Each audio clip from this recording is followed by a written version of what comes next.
고린도전서 1장 18절입니다. 십자가를 전파하는 것이 나무 십자가를 들고 이렇게 다니고 이런 거 아닙니다. 이게 십자가를 전파한다는 게 가톨릭 교도처럼 십자가를 이렇게 대면 마귀가 떠나고 그런 거 아닙니다. 이거 전부 마귀의 일입니다. 그것은 갈보리의 피로 예수님께서 다 이루신 그 사실을 전하는 겁니다. 은혜의 복음을. 멸망하는 자들에게는 어리석은 것이지만 구원을 받은 우리에게는 하나님의 능력이라. 여기 두 그룹의 사람이 있는 겁니다. 멸망하는 자, 구원을 받은 사람. 멸망하는 자들은 이게 어리석게 여겨집니다. 그게 뭐야? 그게 전부야? 33살의 요절한 유대인 남자가 창조주라고? 그분을 믿으면 구원을 받는 거야? 어리석게 여기는 겁니다. 그 사람들은. 기록되기를, 그런데 19절 잘 보십시오. 기록되기를 내가 지혜 있는 자들의 지혜를 멸하고 총명한 자들의 명체를 없애리라 하였느니라. 어디에서 없앴습니까? 갈보리에서 없었습니다. 그런 사람들. 이 세상의 지혜는 전부 무로 돌아갈 겁니다. 예수님 재림하시면 하나도 쓸데없어요. 그것은 다 불태워질 겁니다.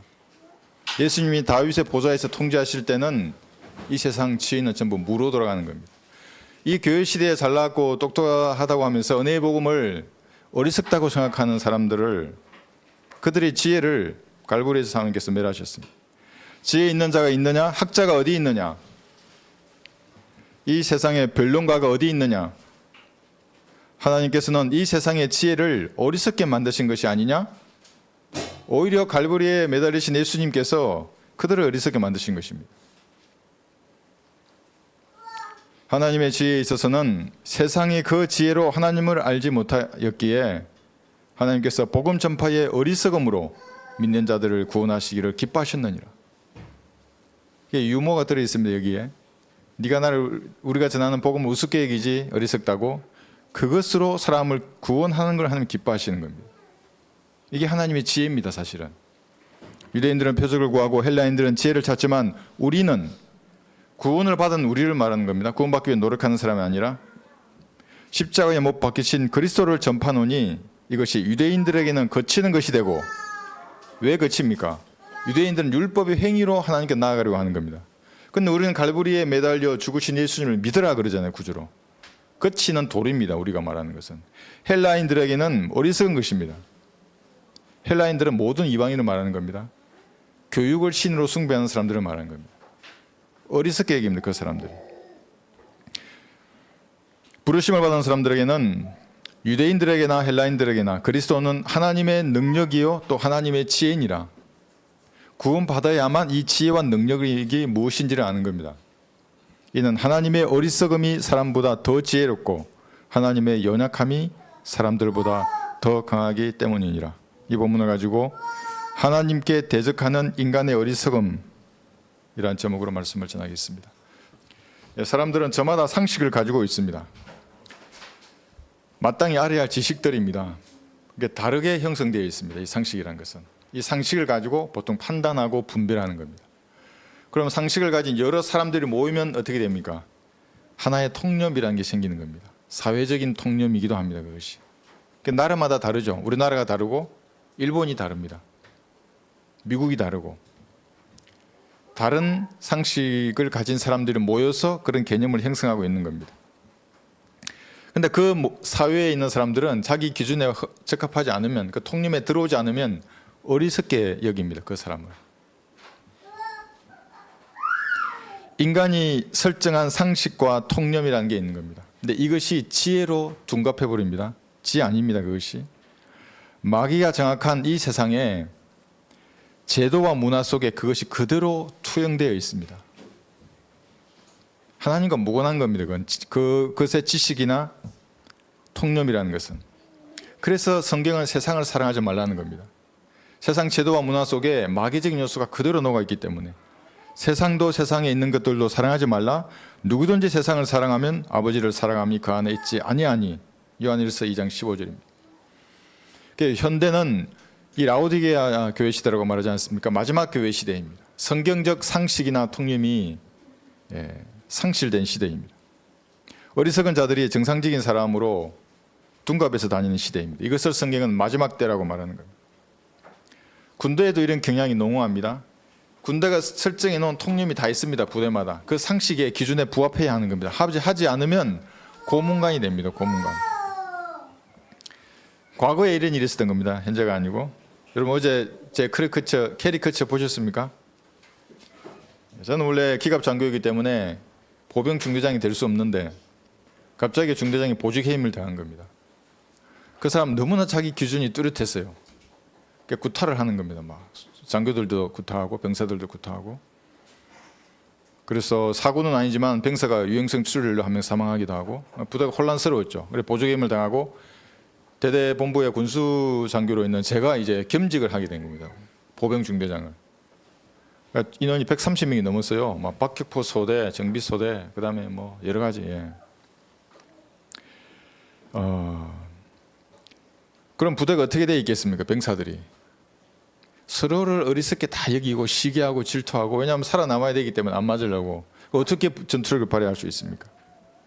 그걸 구타로 바로잡을 수 없는 겁니다. 그래서 제가 병사들의 신상을 보니까 만화가가 있어요. 그런데 이리 와보라. 만화가 다 알잖아요. 장단점을 캐리커처로 다 그리라. 중대원 다 그래서 알 수 있게 만들어라. 서로 장점 위주로 그리라.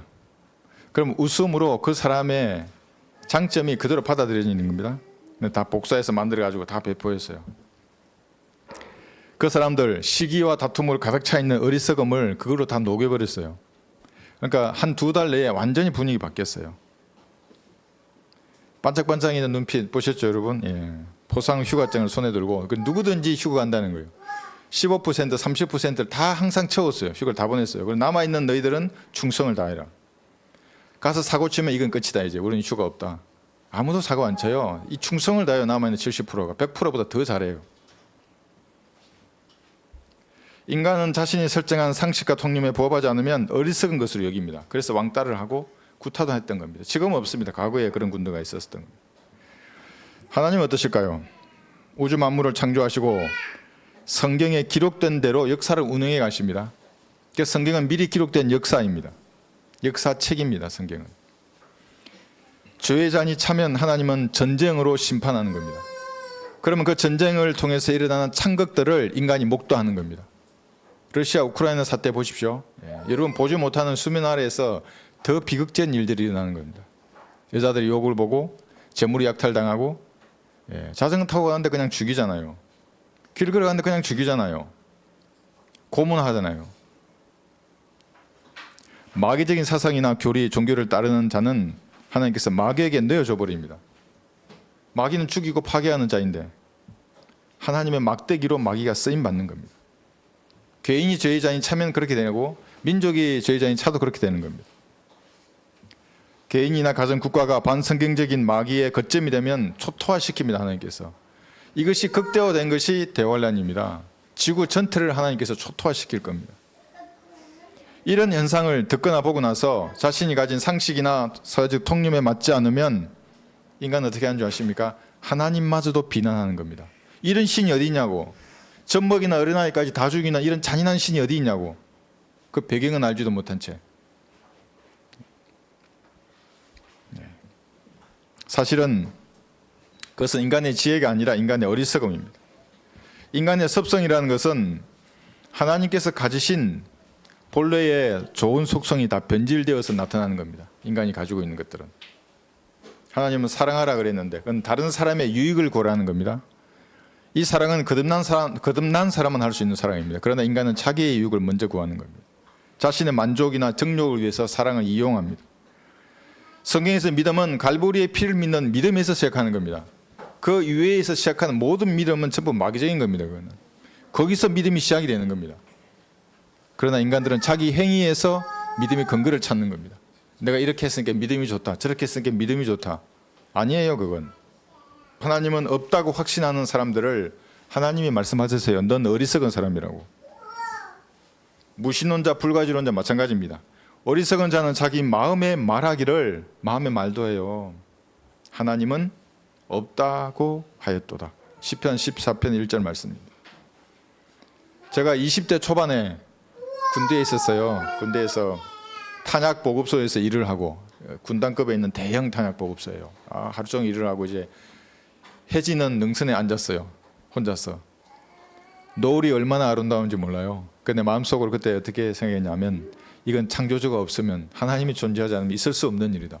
어떻게 이렇게 아름다운 색감을 만들어내고 새가 날아다니고 노을이 지고 바람이 불고 나무들이 초록초록 있고 이거 어떻게 이렇게 되냐고 예수님이 몰랐을 때입니다.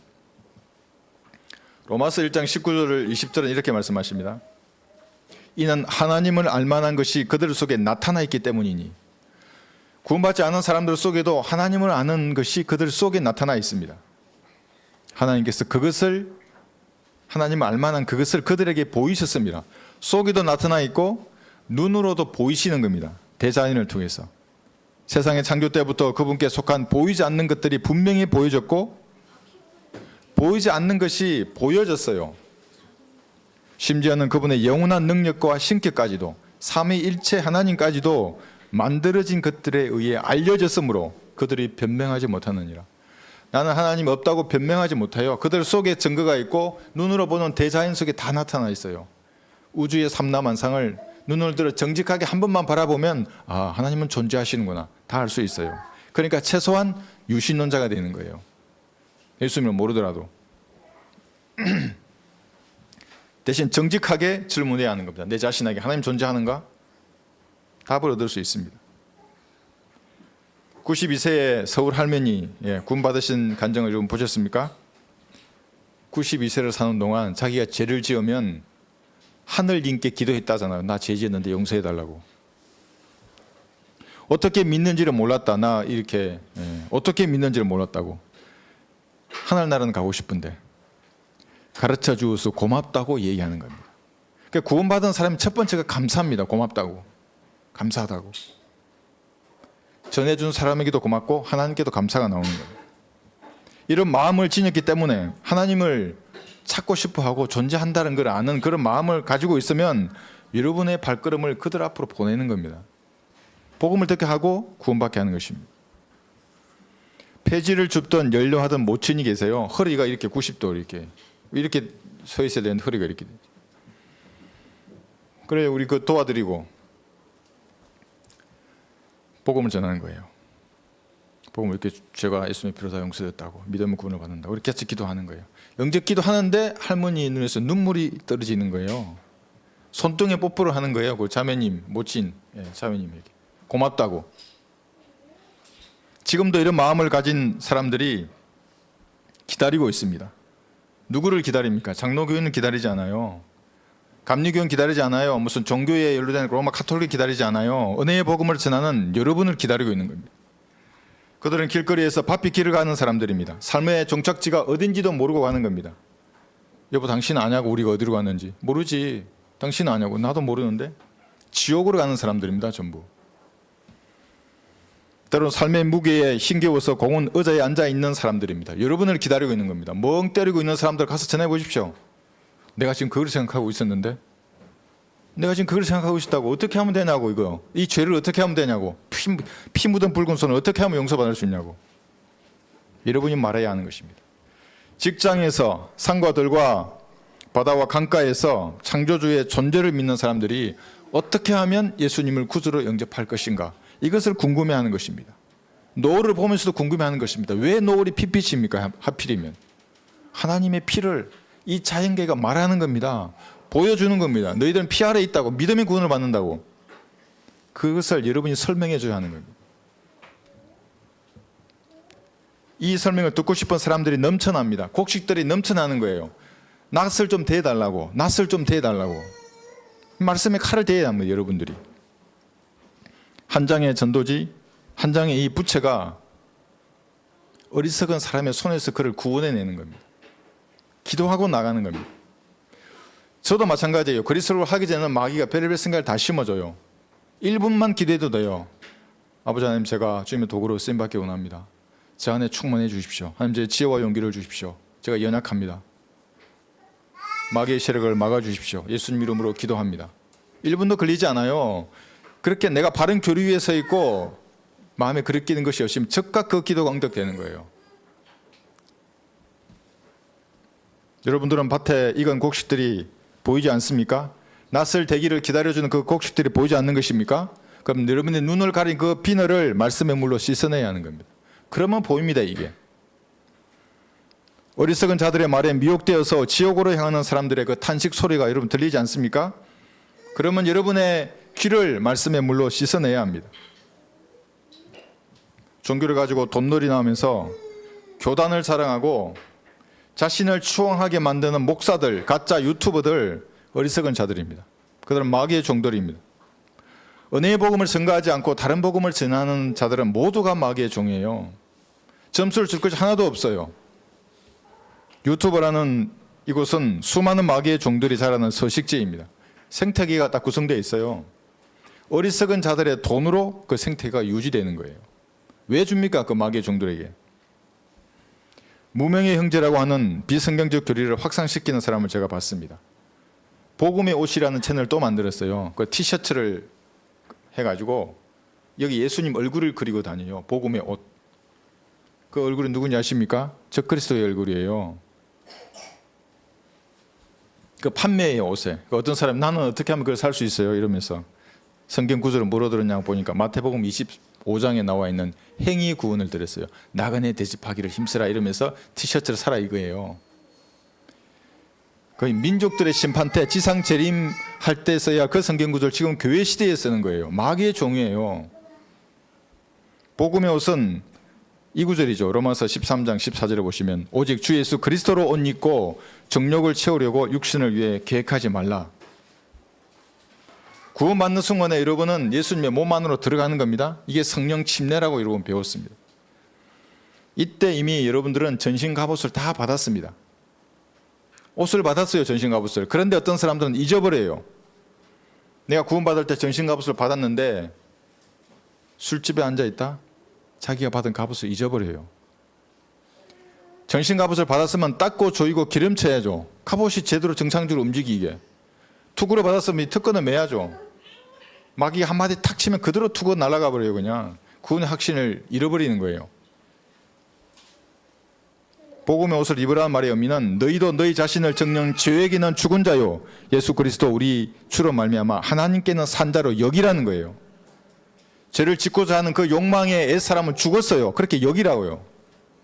물론 살아있죠. 아직도 펄펄 뛰면서 뭔가 하고 싶어하고 죄를 짓고 싶어하죠. 그러나 말해요. 넌 죽었다고. 그렇게 여기라는 거예요. 그게 복음을 옷을 입는 사람입니다. 간속에 넣고 못을 박아라 합니다. 육신의 정욕은.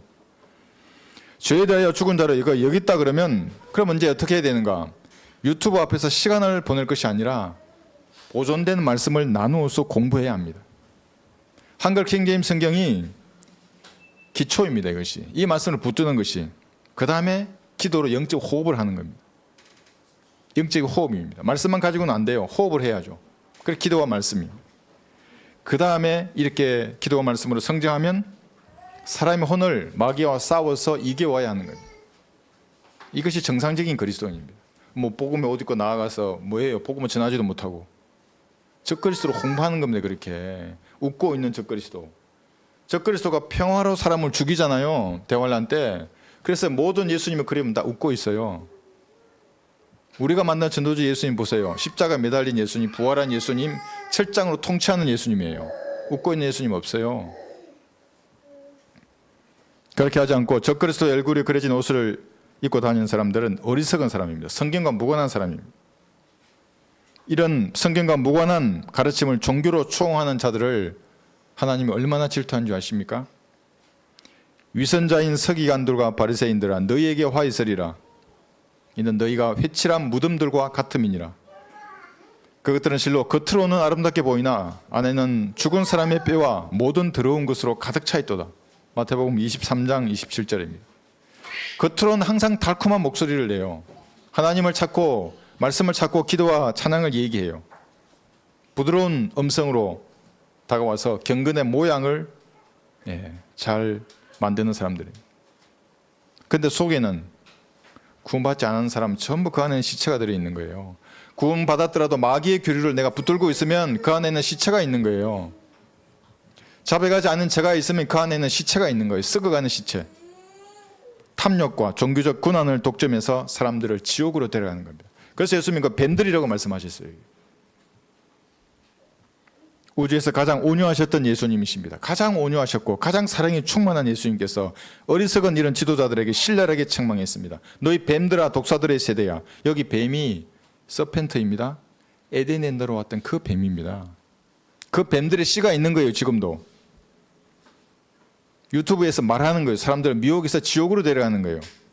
어떻게 너희가 지옥의 저주에서 피할 수 있겠느냐.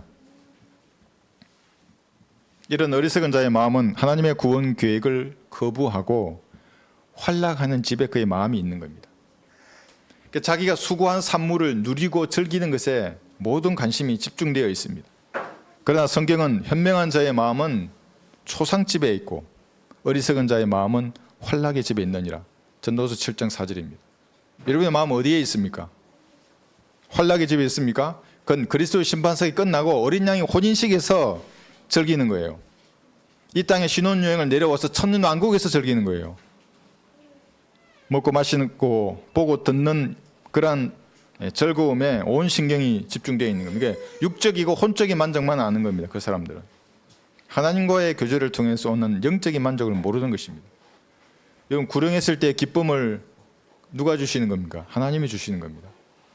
제가 어제도 전화 통화할 때 들었는데 구령할 때 기쁨 얼마나 좋아요. 그거 한 10년씩 젊어지는 거예요.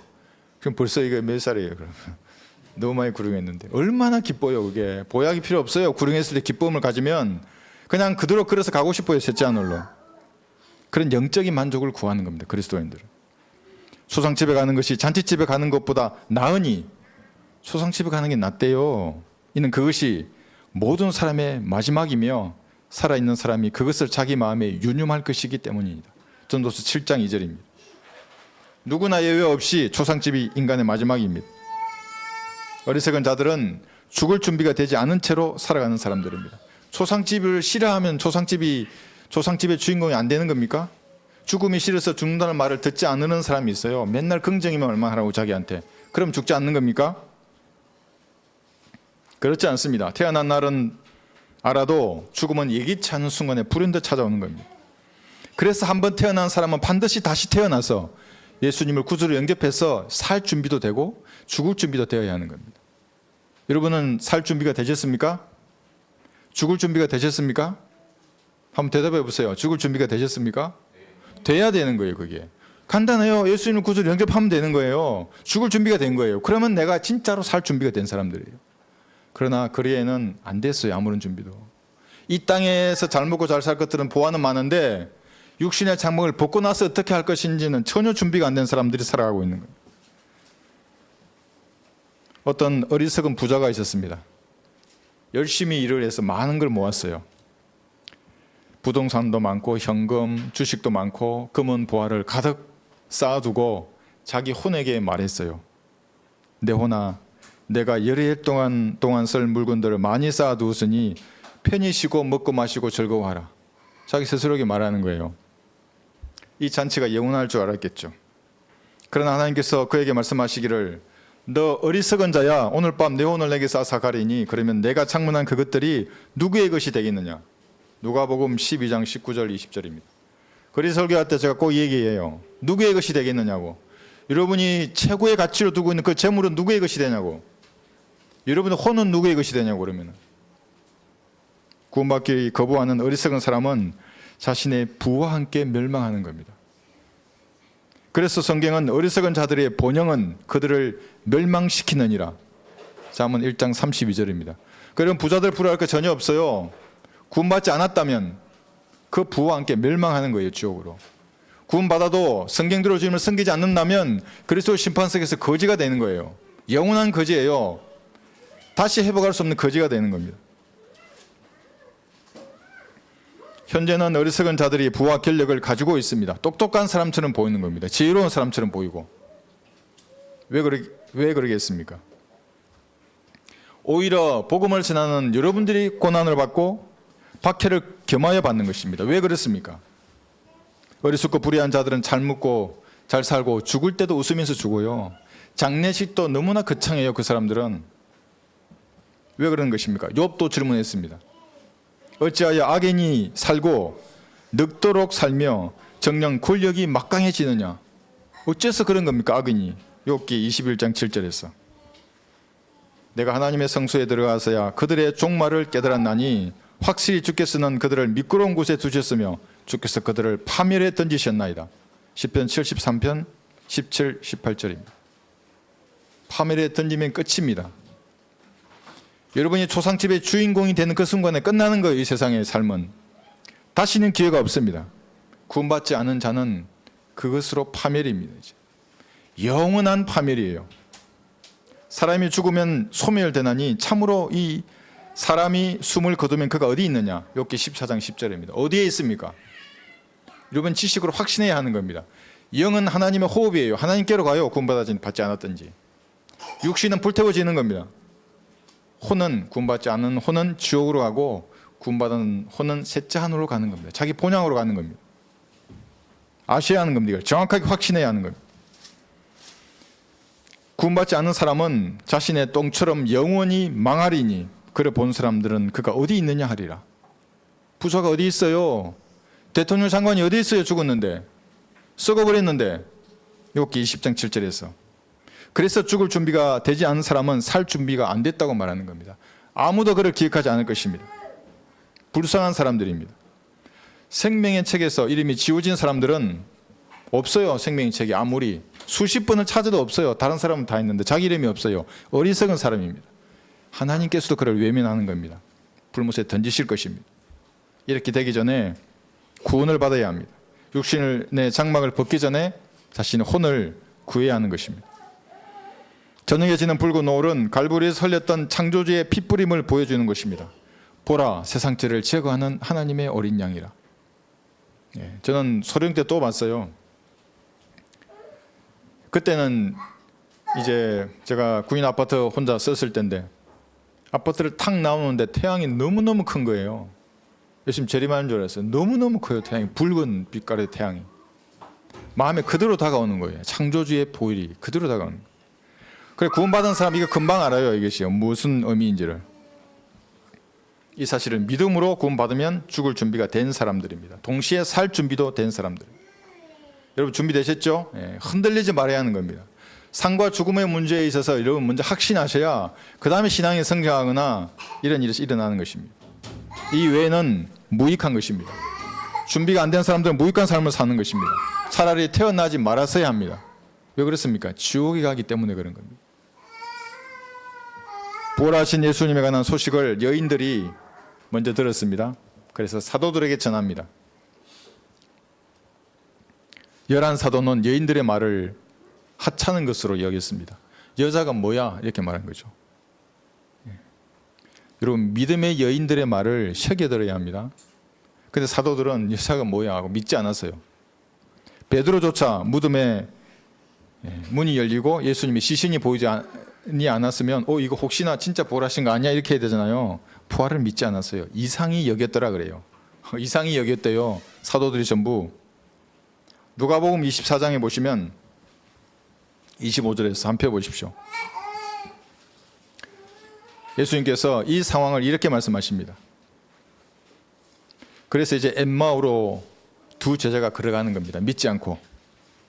여인들이 말했는데도 24장 25절 26절 보시면 안 믿어요. 예수님 옆에서 얘기하는데도 안 믿고. 누가복음 24장 25절 오 어리석은 자들아 선지자들이 말한 모든 것을 마음에 더디 믿는 자들아. 아무리 침에서 얘기해도 안 믿어요. 말씀을 보존된 말씀을 나누어서 공부한 건전한 교리를 받아들이지 않아요. 사람들이 지옥으로 향해 가는 사람들입니다. 그리스도가 이러한 고난을 당하고서 그의 영광에 들어가는 것이 당연하지 아니하느냐? 부활하는 것이 당연하지 않으냐? 이렇게 말씀하시는 거예요. 창세기 3장 15절에 그 여인의 씨가 고난 당하고 부활하는 것은 당연한 거라고 말씀하시는 거예요. 소리치고 발을 구르면서 경고해도 사람들은 더디 믿습니다. 어리석은 자들입니다. 구원받고 진리의 말씀을 올바로 나누어 공부하지 않는 이상 인간의 이 어리석음은 제거되지 않는 겁니다. 구원받았어요. 그 다음 어떻게 해야 됩니까? 말씀으로 성장해야 하는 겁니다. 그래야 어리석음에서 깨어지는 겁니다. 벗어나는 겁니다. 내가 어리석은 자를 곡식과 함께 절구에 넣고 공의로 찌을지라도 그의 어리석음은 그에게서 떠나지 아니하리라. 잠언 27장 22절입니다. 여러분 절구 아십니까? 우리 자매님 아시죠? 절구. 저 어릴 때 있었어요. 집에. 이렇게 두꺼워요. 돌로 된 절구가 있었고 나무로 된 공이가 있어요. 넣고 찧어요. 정말 곡식 껍질을 깨고 뭐 빻을 때. 그래도 인간의 어리석음은 깨어지지 않아요. 말씀으로 성장해야만 이거 깨지는 거예요. 어리석음은. 구원받아야만 이 어리석음에서 벗어나는 겁니다. 이런 어리석은 자를 지옥에서 구원하기 위해서 하나님께서 친히 이 땅에 내려오셨습니다. 그리고 십자가의 질고를 지시고 여러분의 죄들을 용서하셨습니다. 용서하셨어요. 이 사실을 믿어서 구원을 받는 겁니다. 다시 본문 한번 보십시오. 고린도전서 1장 18절을 보시면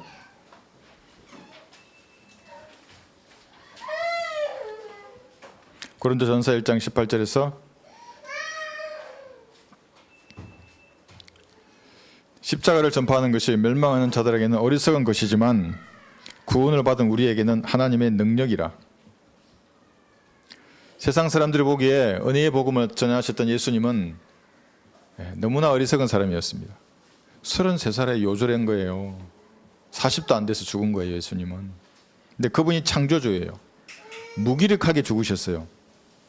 근데 그의 피를 믿으면 구원을 받는다고 영원한 생명을 얻어 그들의 지성으로는 받아들일 수 없어 하는 거예요.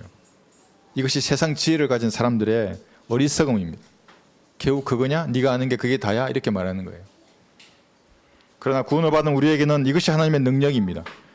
성령님만만 하나님의 능력이 아니라 이 은혜의 복음을 전파하는 여러분이 하나님의 능력이 되는 겁니다. 복음을 전파하는 자리에 함께 하는 것 자체가 하나님의 능력입니다. 그것이. 성령님의 능력으로 만든 전도지 한 장을 전하는 여러분이 하나님의 능력인 겁니다. 십자가에 못 박힌 삶을 통해서 이 세상에서 참된 그리스도인이 어떤 것인지를 보여줄 때 이 능력은 더욱 극대화됩니다. 구원받았으면 이제 육신을 죽은 것을 여기며 살 때 이 능력이 더 극대화되는 겁니다. 사도 바울을 통해서 알 수 있습니다. 그는 평생 자살 강박 관념 속에 살았습니다. 염세주의자, 비관론자가 아니에요, 사도 바울이. 그런데도 셋째 하늘을 갔다 왔기 때문에 찬란한 하늘나라를 보았기 때문에 자신의 본향을 벗어나고 싶어하는 거예요, 육신의 장막을. 우리가 자신의 차 있으니 정녕 몸에서 떠나 주와 함께 있는 것을 오히려 더 원하노라. 고린도후서 5장 8절입니다. 정말로 사도 바울은 육신의 장막을 벗고 싶어 했어요. 그 본향으로 가기를 원했어요. 그러면서 바울은 내가 그리스도의 복음을 부끄러워하지 아니하노니 이 은혜의 복음을 말하는 겁니다. 갈보리의 피로 저가 용서되었다고 한 이 복음을 말하는 겁니다. 이는 이 복음이 믿는 모든 사람을 구원에 이르게 하는 하나님의 능력이 됨이라. 로마서 1장 16절입니다. 하나님의 능력이에요, 이 복음이. 말을 전하는 여러분이 능력이고 그 전도지 한 장이 하나님의 능력이에요. 무슨 방언하고 병 고치고 이거 전부 관계없어요. 상관없어요, 하나님의 능력과. 예수님께서도 말씀하셨습니다. 오 땅과 하늘과 땅의 주인이신 아버지시여, 이런 일을 지혜롭고 슬기로운 자들에게는 숨기시고 세상 지혜를 가졌다고 하는 자들이에요. 그들에게는 숨기세요. 어린 아기들에게는 나타내신 것을 감사하나이다. 그러옵니다 아버지시여, 이는 그렇게 하시는 것이 아버지 보시기에 선함이니이다. 누가복음 10장 21절이에요. 갈보리에서 피 흘려 죽으신 예수님을 어리석다고 말하는 그들에게는 숨기세요. 그래, 넌 지옥으로 가라는 거예요. 어린아기처럼 믿음으로 받아들이는 사람들에게는 다 나타냈어요, 하나님께서는. 그래서 어린 아기들을 예수님께 오는 것을 금하지 말라고 하는 거예요.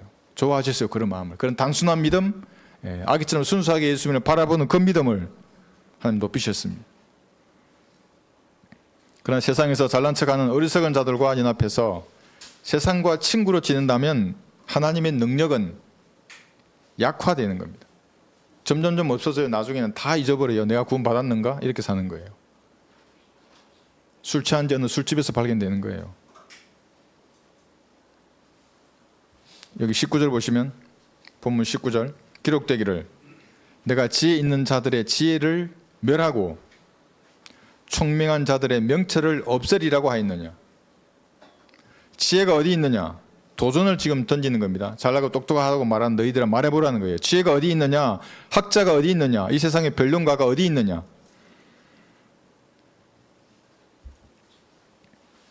인간의 선행이나 회개와 같은 그러한 행위를 통해서 구원받으려고 노력하는 사람들은 창조주가 십자가에 못 박혀 죽었다는 사실 앞에서 무슨 변명을 할 수 있는 겁니다.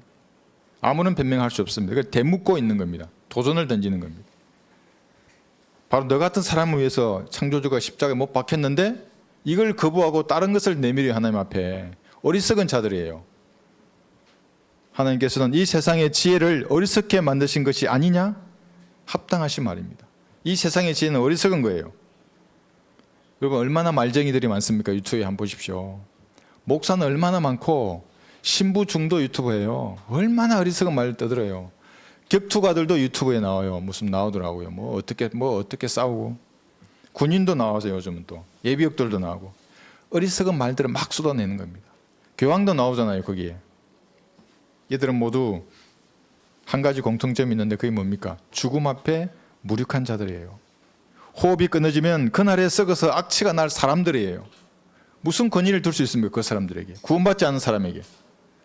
대학의 교수고 신학 박사면 무슨 권위를 두는 겁니까? 말씀대로 하지 않는데. 진실로 사람마다 헛된 그림자같이 걸어다니며 진실로 그들이 헛되이 분주하니 재물을 쌓으나 그것을 누가 가질지 알지 못하나이다. 시편 39편 6절입니다. 헛된 그림자예요. 헛되이 분주한 거예요. 막 돌아다녀요. 뭘 하고. 죽은 뒤에 소망이 없는 사람은 헛된 그림자입니다. 부활과 영생에 소망이 없는 사람들은 헛된 그림자입니다. 헛되이 분주한 겁니다. 뭐가 바쁘다고 오늘도 이래저래 왔다 갔다 하면서. 그분 앞에 모든 민족들은 아무것도 아닌 것 같고 그 민족들이 그에게는 아무것도 아닌 것 곧 헛것보다 못하게 여겨지느니라. 이사야 40장 17절입니다. 헛것보다 못하게 여겨질 거예요. 대환란 때 그것이 무슨 의미인지를 그대로 알 거예요. 수십억이 죽어요. 재림할 때 예수님은 복수의 칼을 가지고 오시는 거예요. 수억이 죽을 거예요. 민족들의 심판에서도 마찬가지고. 헛것보다 못한 사람들입니다. 구원받지 못한 어리석은 사람은 마지막 불못에 던져지는 것을 왜 그렇게 던져지는가 하면 헛것보다 못하게 여겨지기 때문에 던져지는 거예요. 가치가 있으면 왜 불못에 던집니까? 하나님께서. 영원히 그것이 불탈 텐데. 은혜의 복음에 반대하는 이 세상 지혜는 어리석은 것입니다. 그건 하나님을 대적하는 것들입니다. 21절 보시면 하나님의 지혜에 있어서는 세상이 그 지혜로 하나님을 알지 못하였기에 하나님께서 복음 전파의 어리석음으로 믿는 자들을 구원하시기를 기뻐하셨느니라. 이 문장을 여러분 잘 한번 숙고해 보십시오. 하나님의 지혜를 교육을 통해서 알려고 해요. 세상 사람들은. 알 수 없어요. 그래서 교육을 신으로 숭배하는 겁니다. 무슨 대학을 나오고 뭘 연구하고 무슨 학위를 가지고 구원받고 성경을 나누어 공부해야만 하나님의 지혜를 아는 겁니다.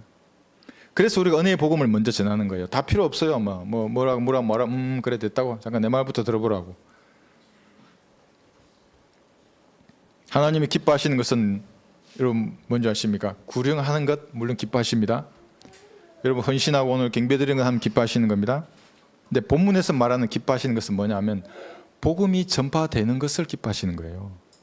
우리는 구령한 수만 카운트하잖아요. 계수하잖아요. 하나님은 여러분이 복음을 설명한 그 모든 것을 다 카운트하시는 거예요. 여러분이 전도지 한 장을 제가 나눠주는 것도 제가 왜 카운트하냐면 하나님 그걸 보시는 거예요. 전도지 한번 읽어보세요. 받았잖아요. 이걸 기뻐하시는 거예요. 하나님은. 물론 구령하는 걸 기뻐하죠. 그러나 본문에서 말씀하시는 하나님이 기뻐하신다는 것은 은혜의 복음을 전파하는 그것 자체를 기뻐하는 겁니다. 제가 그리 설교를 해요. 누군가는 도전받을 수 있고 누군가는 구원받을 수 있어요. 그러지 않을 수도 있어요. 그럼 왜 그리 설교합니까? 복음을 외치는 것 자체가 하나님께서 기뻐하시는 겁니다. 모든 피조물에게 전파하는 거예요. 돌이나 나무나 건물에게도 외치는 거예요. 짐승에게도 외치는 것이고. 제가 아까 얘기했죠. 우리 집에 화분 식물들 넣고 찬양했다고. 그 복음이 들어있어요. 거기에도. 기쁨이 있는 거예요. 거기 넘치는 거예요. 그리 설교라는 것은 하나님이 기뻐하시는 것을 외치는 거예요. 그 마귀가 있을 거 아니에요. 여기 파주일산직을 장악하는 마귀가. 그럼 뜨끔하겠지 이제 복음이 전파되니까. 그것을 노리고 외치는 겁니다. 외치지 못하는 목사는 부르심이 없는 겁니다. 그래서 부르심이 있는 형제는 반드시 외쳐야 하는 겁니다. 하나님께 뭔가 부르심을 받았다. 내가 설교자를 부름받았다면 외쳐야 하는 겁니다. 은혜의 복음을. 그러지 않으면 성경적 교회 목회자는 아닙니다. 사람들이 보기에는 정말 어리석은 사람으로 보일 겁니다. 복음을 가린다. 왜 저렇게 아우성치면서 소리쳐. 그래서 휴지나 나눠주지. 그 우리가 전할 때 신천지는 꽃을 나눠주고 그 옆에 장로교회 아줌마는 휴지 나눠주잖아요. 우리는 십자가에 못 박게 피 흘려 죽으신 예수님을 전파하는데 걔들은 뭐 전해요? 꽃 전하고 휴지 전하는 거예요? 은혜의 복음을 전하고 외치는 것 자체가 하나님을 기쁘시게 해드리는 겁니다. 그걸 통해서 박해받을 때 육신으로 대응하지 말고 인내했을 때 어떤 일이 일어나는지 아십니까? 하나님이 영광을 받으세요. 진짜로. 이걸 또 이단들이 뭐 신천지나 다른 애들이 이걸 말씀을 가지고 신천지 교리 전하다 박해받으면 영광 받는다는데 그거 아니에요. 은혜의 복음을 전하다가 성경적 신앙을 고수하다가 박해를 받을 때 육신적으로 대응하지 말고 인내하면 하나님의 영광을 받으시는 겁니다. 복음 전파의 어리석음을 사용하는 것 자체가 하나님을 기쁘시게 해드리는 겁니다. 이거 사용하십니까? 복음 전파의 어리석음을 사용하십시오.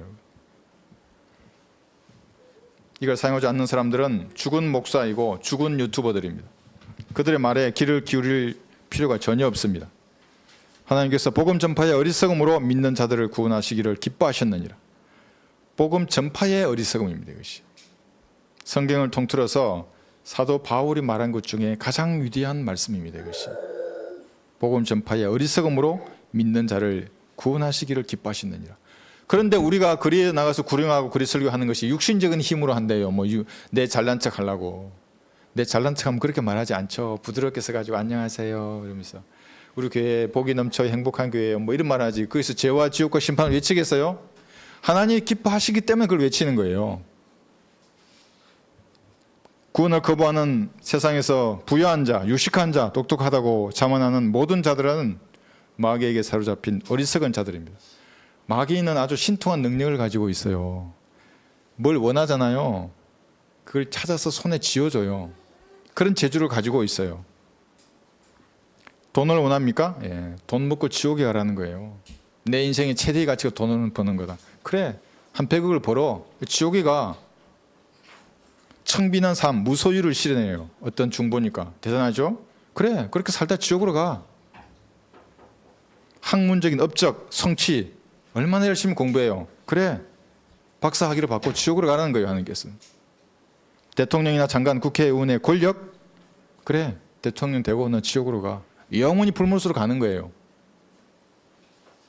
쾌락을 원하는가? 그래, 즐기다가 지옥으로 가라. 어리석은 사람들입니다. 그러니까.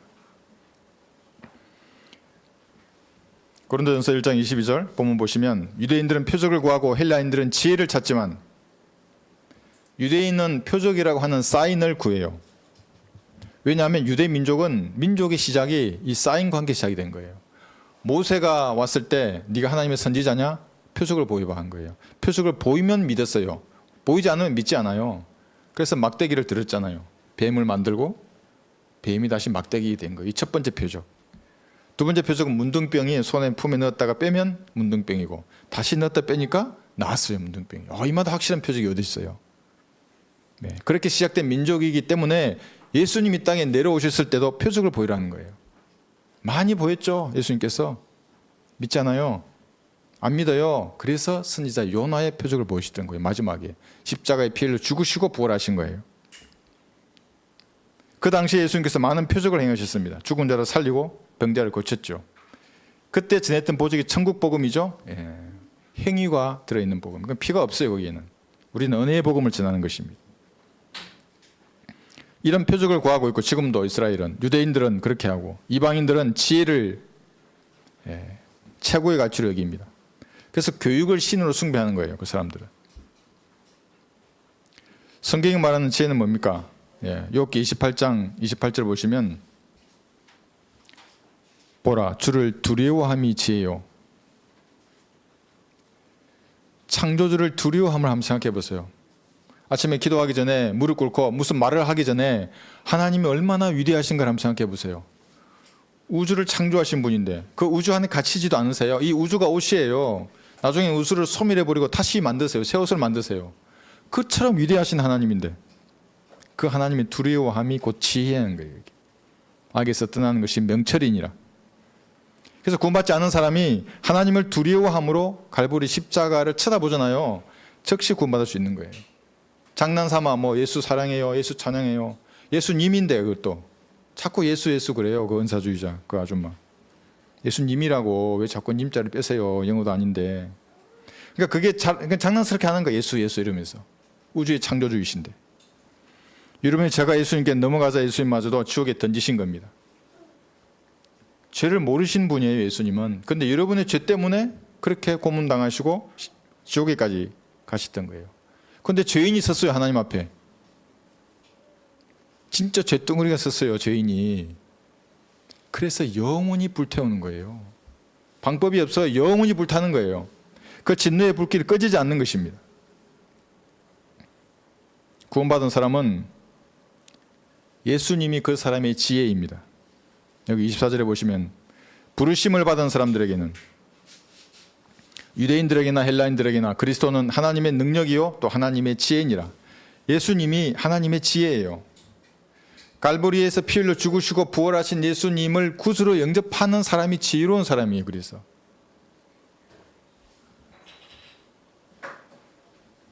초롱초롱한 눈빛이 어디서 나오겠습니까?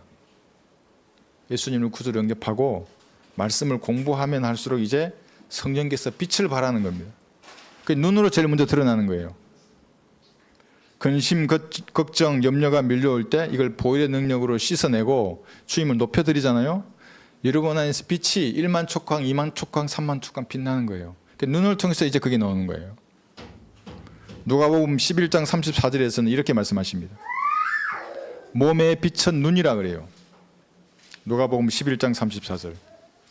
손가락이 아니고 피부 톤이 아니에요. 빛이 화장으로 할 수 없어요. 이 빛은 몸의 빛은 눈이라. 그러므로 내 눈이 순전하면 내 온몸도 빛으로 가득 차나 내 눈이 악하면 너의 몸도 어두움으로 가득하리라. 여러분도 초롱초롱한 그런 눈을 가지셔야 하는 겁니다. 본문에 보시면 23절에서 우리는 십자가에 못 박히신 그리스도를 전파하노니 이것이 유대인에게는 거치는 것이 되고 헬라인들에게는 어리석은 것이 되지만, 바울은 당시의 지성인들에게 예수님의 처형과 부활을 증거했어요. 사도행전 17장에서. 그러니까 그들이 어떻게 했는지 아십니까? 비웃었습니다. 17장 32절에서. 왜 바울을 비웃었는가? 바울이 어리석게 보였기 때문에 그런 겁니다. 너무나 어리석게 보였을 거예요. 유대인들에게 바울은 거치는 돌이었습니다. 로마서 9장 32절에서 어찌하여 그렇게 되었느냐? 이는 그들이 믿음으로 의를 구하지 아니하고 율법의 행위로 되는 것처럼 구하였기 때문이라. 그들이 걸려 넘어지는 돌에 넘어진 것이라. 유대인들은 율법의 행위로 하나님께 다가서려고 했던 거예요. 그런데 우리는 갈보리에 매달려 죽으시고 부활하신 예수님을 전하잖아요. 이게 거치는 돌이에요. 행위로 가야 되는데 우리는 믿음을 말하니까. 커다란 벽이 율법으로 하나님께 가려는 사람을 막은 거예요. 바울은 날개를 준 거예요. 야, 율법으로는 안 되지. 이 날개를 달면 이 벽을 뛰어넘는 거야. 그 날개가 은혜의 복음이에요. 갈보리의 피예요. 네가 믿으면 율법으로 못 넘는 이 벽을 넘어서 하나님께 가는 거야. 그런데 이 벽을 넘으려고 기어오르던 유대인들은 어리석게 여겨지는 거야. 야, 이건 넘어가야 돼. 빨리 넘을 게 많은데 뭘 믿음으로 하나님을 찾는 거야. 지금도 수많은 유대인들이 올라가다 떨어지는 거예요. 행위 구원자들. 회개하다 떨어지고 방언하다 떨어지고 떨어지면 죽는 거예요. 지옥에 가는 거예요. 영원히. 날개를 거부하는 사람들입니다. 달면 되는데 달아주세요. 저 같은 놈은 못 가요. 하나님 앞에. 난 죄인이에요. 주님. 자비를 베풀어 주세요. 회개의 눈물로 구원받는 사람들이 많이 있습니다. 죽을 때까지 회개하는 거예요. 아니, 눈물로 아니라 피로 저가 용서되었다고. 당신 눈물을 아무리 흘려도 죄는 용서되지 않는다고. 먼저 이 피를 믿어야 구원을 받고 그 다음에 문제라고. 그거는 모르는 겁니다. 그 사람들. 부르심을 받은 사람들에게는, 유대인들에게나 헬라인들에게나 그리스도는 하나님의 능력이요 하나님의 지혜니라. 여기 부르심을 받은 사람들입니다. 예수님을 구주로 영접하면 부르심을 받은 사람들입니다. 여러분, 예수님의 형상과 일치하도록 부르심을 받은 거예요. 지금은 나이가 다 다르잖아요.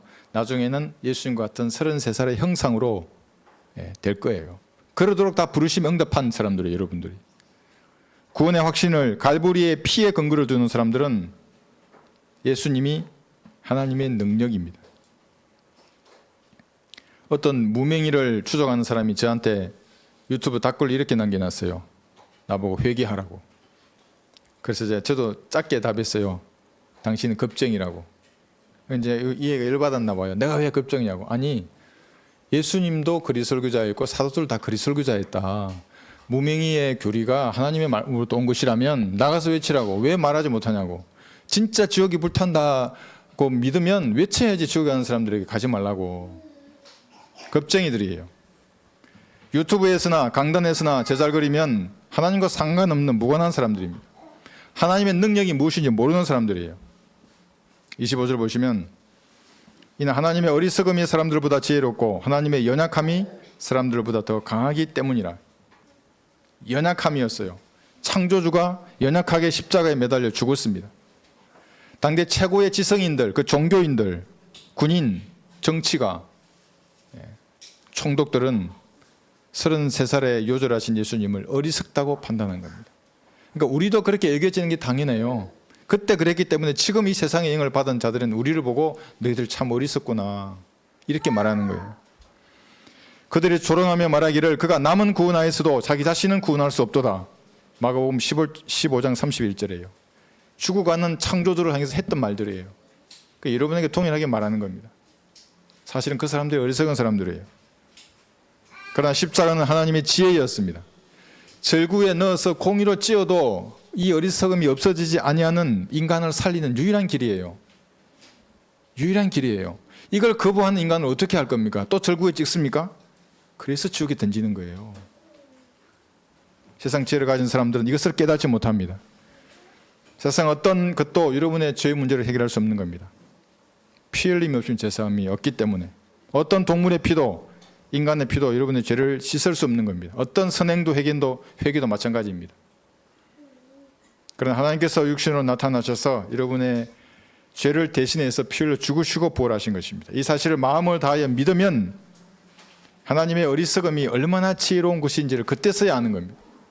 그때서야 이해하는 겁니다. 아, 이거 이렇게 해서 찬양을 하는구나. 이렇게 해서 기도드리고 기쁨으로 주님을 섬기는구나. 육신의 장막을 입고 있는 순간 하나님의 지혜와 능력이 여러분을 통해서 드러나야 하는 것입니다. 그런 성도가 되시기를 바랍니다.